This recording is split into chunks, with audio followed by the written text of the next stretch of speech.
the Brisbane Powerhouse Wait, is wait. okay.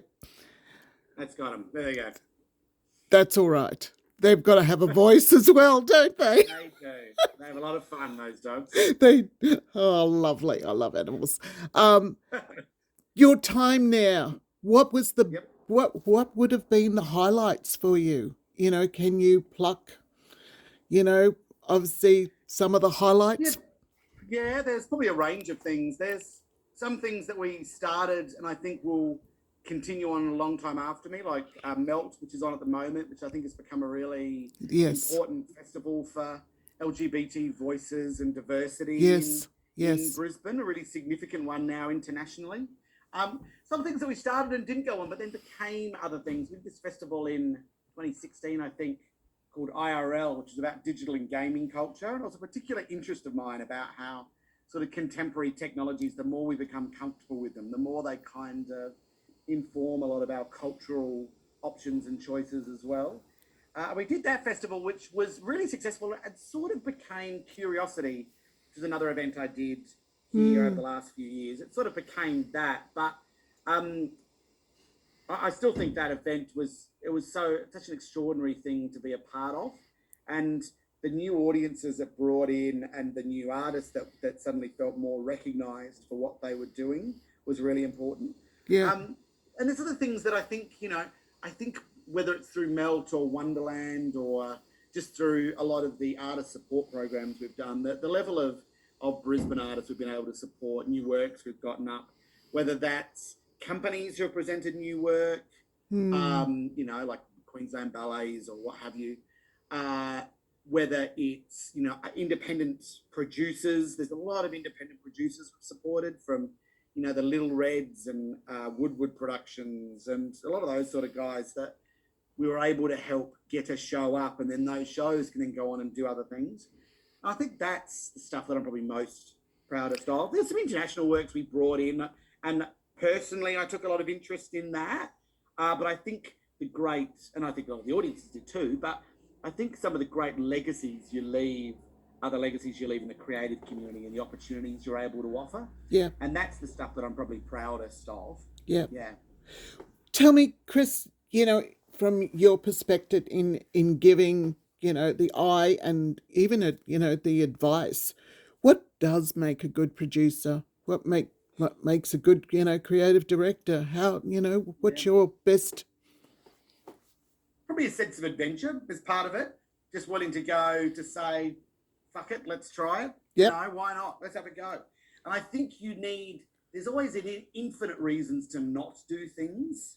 And I think the kind of restlessness and just wanting to have a go is something that you do genuinely see from all creative producers, that they're willing to back people in. And they also realize, one thing I've sort of learned is there's this idea that, well, what if things go wrong? And I don't really think things go wrong. You know what I mean? Like, something might happen and you change your plans or you might do something different, but we don't really, planes don't crash when a scene doesn't work in the second act.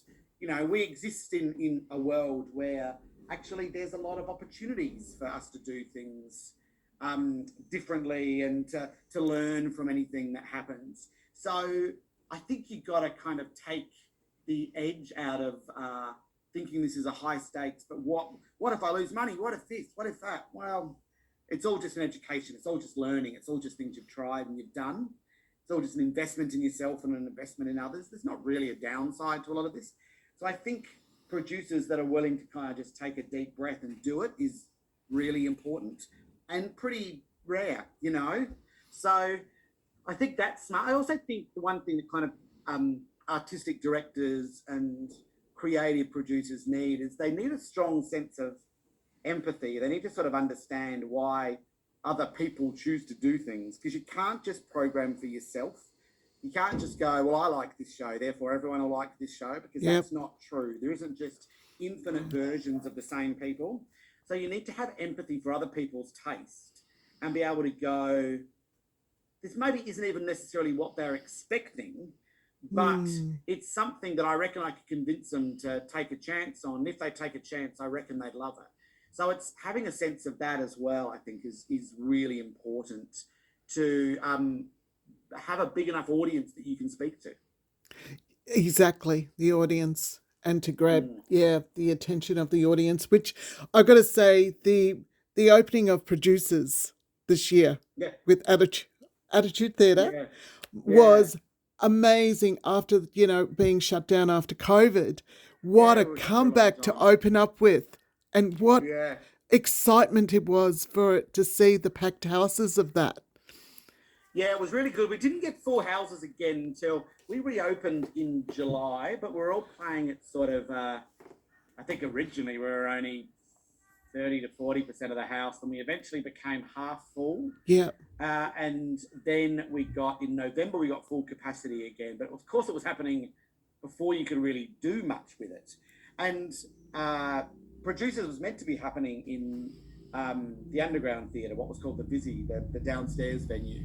yes, But that was really problematic to produce in because initially with the reduced capacity, but also the distances between audience and performers, we couldn't really work out a way to reopen it.